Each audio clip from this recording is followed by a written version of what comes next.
తాతయ్యకి నమస్తే.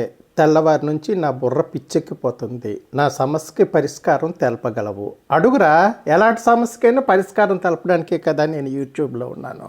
అడుగు, అడిగితే ఏ సమస్యకైనా నేను పరిష్కారం చెప్తాను. నాకు ఈ మధ్య పెళ్లి చేస్తానన్నారు. చక్క చేసుకోరా. కానీ నాకు ఇంతకుముందే చాలామంది ఆడపిల్లలతో సెక్స్ చేశాను. ఇప్పుడు పెళ్లి చేసుకుంటే వాళ్ళ దగ్గర కన్నా ఎక్కువ సుఖం నా భార్య నుంచి నాకు వస్తుందా రాదా అనేది నా డౌట్. వస్తుందా రాదా తెలుపగలవు.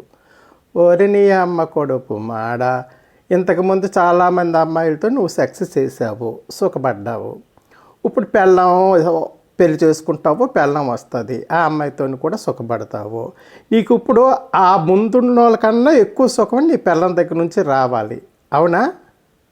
దానికి నేనేం చేయాలని అడుగుతావు. ఒరే నాయన, నువ్వు ఆల్రెడీగా అన్నీ చూసావు కాబట్టి నువ్వేదో పెళ్లి చేసేసుకుంటే ఎక్కువ సుఖం పొందేస్తావు పెళ్ళంతో అనుకోవడం ఉట్టిదే.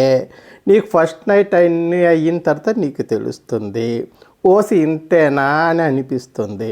అంతకన్నా నీకు మరేమీ అనిపించదు. ఎందుకంటే నువ్వు అన్నీ చూసి వచ్చావు కాబట్టి, నువ్వు అరిగిపోయిన బొరిగివి కాబట్టి నీకు అంతకన్నా సుఖం ఎక్కువ రాదు. నాయనా, వాళ్ళ దగ్గర కొంచెం ఎక్కువ సుఖం వస్తుంది. వాళ్ళు తెగించిన మొండలు, నువ్వు తెగించిన గాండవి కాబట్టి. కానీ ఇక్కడ పెళ్ళం అలా కాదు కదా, సిగ్గు పడుతుంటుంది. ఆ సిగ్గులో సుఖం ఎన్నుక్కుంటే నీకు సుఖం వస్తుంది.